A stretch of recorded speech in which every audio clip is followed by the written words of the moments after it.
Faith ക്ലിയറൻസിൻ്റെ 32ാമത്തെ ഇന്നത്തെ എപ്പിസോഡിൽ നമുക്ക് ഏറെ സുപരിചിതവും എന്നാൽ വ്യക്തതയില്ലാത്തതുമായ ഒരു വിഷയത്തെക്കുറിച്ചാണ് ഇന്ന് പഠനവിധേയമാക്കുന്നത്. നമ്മൾ സാധാരണ പ്രാർത്ഥനകളിലൊക്കെ ഉപയോഗിക്കാറുള്ള പിതാവിൻ്റെയും പുത്രൻ്റെയും പരിശുദ്ധാത്മാവിൻ്റെയും നാമത്തിൽ പ്രത്യുത്തരമായിട്ട് ആമേൻ എന്ന് പറയും.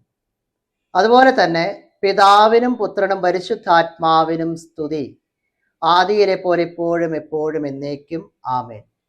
ഈ രണ്ട് പ്രാർത്ഥനകൾ എവിടെയൊക്കെ ഏതൊക്കെ സന്ദർഭത്തിലാണ് ഉപയോഗിക്കുന്നത് എന്നതിനെക്കുറിച്ച് നമ്മിലെല്ലാവർക്കും വ്യക്തമായ ഒരു അറിവുണ്ടാകണമെന്നില്ല. നമ്മൾ സാധാരണ ഏത് കർമ്മവും ആരംഭിക്കുമ്പോൾ അതിലേക്ക് വ്യക്തികളെ സ്വാഗതം ചെയ്യാറുണ്ട്. സ്വാഗതം ചെയ്യുന്ന സമയത്ത് നമ്മൾ അവരുടെ പേരെടുത്ത് വിളിച്ചുകൊണ്ടാണ് അവരെ സ്വാഗതം ചെയ്യുക.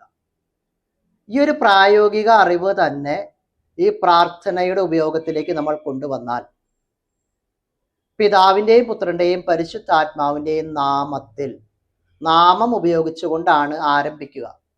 അതിന് നമ്മൾ പ്രത്യുത്തരമായിട്ട് ആമേൻ, അങ്ങനെ തന്നെ ആയിരിക്കട്ടെ എന്ന് ആശംസിക്കുകയും ചെയ്യാം. നമ്മളൊരു പ്രാർത്ഥന തുടങ്ങുമ്പോൾ ജപമാലയുടെ ആരംഭത്തിൽ മറ്റ് സമയങ്ങളിലൊക്കെ ആരംഭിക്കുമ്പോൾ പിതാവിൻ്റെയും പുത്രൻ്റെയും പരിശുദ്ധാത്മാവിൻ്റെയും നാമത്തിൽ ആമേൻ.